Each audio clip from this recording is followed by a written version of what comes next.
오늘은 표지연재 속 회수된 떡밥 23가지라는 영상입니다. 영상 바로 시작합니다. 첫 번째 회수된 떡밥은 버기의 행방입니다. 루피는 오렌지 마을의 약탈 중이던 버기를 얼굴에 손과 발만 붙은 상태로 날려보냈습니다. 이후 행방은 알려지지 않았지만 원피스 첫 표지연재에서 버기의 행방이 나오죠. 두 번째 회수된 떡밥은 헤르메포 코비의 행적입니다. 본편에서 루피는 마을을 지배하던 그의 아들 헤르메포를 만나고 루피는 그곳을 지배해서 모건을 날려버립니다. 그리고 루피와 함께 온 코비는 그곳에서 해군 대장이 때리는 궁을 위해 해군 입대를 하죠. 이후 코비와 헤르메포의 행적은 밝혀지지 않았지만 표지연재를 통해 코비뿐만 아니라 헤르메포도 함께 입대했다는 사실이 밝혀지죠. 세 번째 회수된 떡밥은 모건의 행적입니다. 앞서 말한 것처럼 루피는 모건을 쓰러뜨리는데 그 이후에 모건의 행적은 나오지 않았습니다. 다만 모건이 체포되어 거프에게 연행되는 게 표지연재에서 밝혀지죠.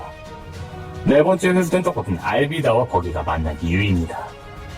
본편에서 뜬금없이 버기와 알비다가 함께 등장하는데 이들이 만난 이유가 표지연재에서 공개됩니다. 자신을 처음으로 함부로 대한 루피에게 반한 알비다는 루피를 쫓고 있었고 버기도 자신과 마찬가지로 루피를 쫓는다는 사실을 알고 알비다는 버기와 해적 동맹을 맺게 된 거였다는 것이 표지연재에서 밝혀지죠. 다섯 번째, 여섯 번째 회수된 떡밥은 해군이 된 해적 장구와 상등병이 된 폴 보디입니다. 우후에게 패배한 클레아 해적단의 불원장 출신 장구, 발레티에에서 상디에게 시비를 걸었던 대위 폴 보디. 이 둘은 뜬금없이 알라바스타에서 해군 3등병으로 등장했는데 그 이유가 표지연재에서 밝혀지죠. 이 둘은 과거 댄스 대회에서 만나 우정을 쌓았지만 폴 보디는 장구가 해적이라는 것을 알고 체포하게 됩니다. 결국 장구는 교수형에 처하지만 폴 보디가 장구를 변호하며 장구는 사면하게 되고 장구는 다시 길을 떠나려 하는데 장구는 미녀 대령 희나를 보고 반하며 해군으로 전직하게 되죠.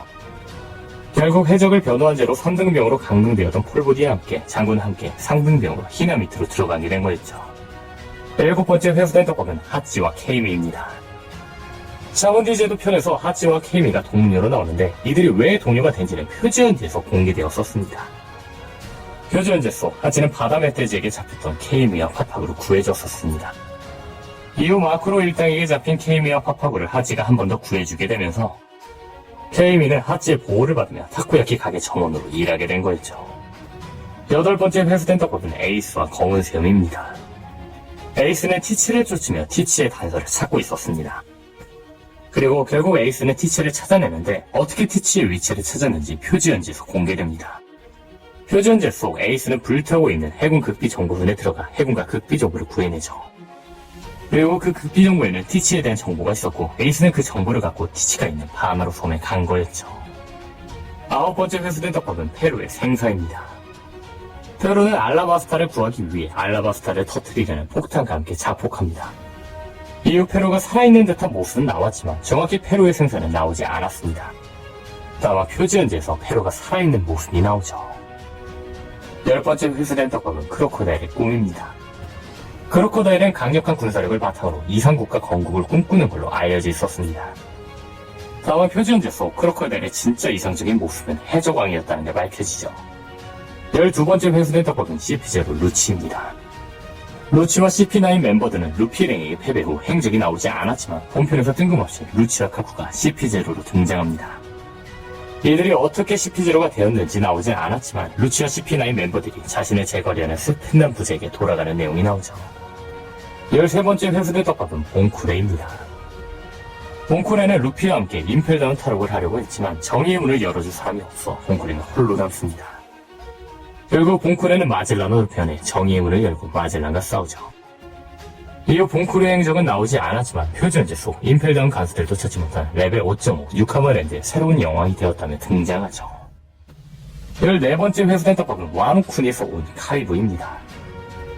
카리브는 로빈과 넵튠의 포세이돈 대화를 엿듣고 그분에게 전한다며 도망치는데 펠콤즈와 탐하고 남작을 만나 쓰러지게 됩니다. 이후 행적은 밝혀지지 않는데 표지연재 속 카리브는 징비에게 잡혔다가 해군에게 잡혔다가 탈옥하지만 결국 카이도 섬에서 난동을 피우다가 드레이크에게 연행되죠. 이후 본편에서 드레이크가 백수저단에 가입한 사실이 밝혀지며 드레이크에게 잡힌 카리브가 왜 와로쿠니까지 오게 된지 밝혀집니다. 15번째 회수된 떡밥은 태양해적단 와라츠미입니다. 와다치미는 데켄 9세의 부하로 밀짚문제 적단과 전투를 벌였지만 진비와 상디에게 패배하며 어인섬에서 쫓겨납니다. 다만 토트랜드 편에서 뜬금없이 와다치미가 진비의 태양의 적단과 같이 있는 모습이 나오는데 그 이유가 표지 연재에서 밝혀지죠. 와다치미는 홀로 바다를 떠들며 사고를 치고 있었고 이를 진비가 꾸짖으며 반성하고 태양의 적단에 가입한 거였죠.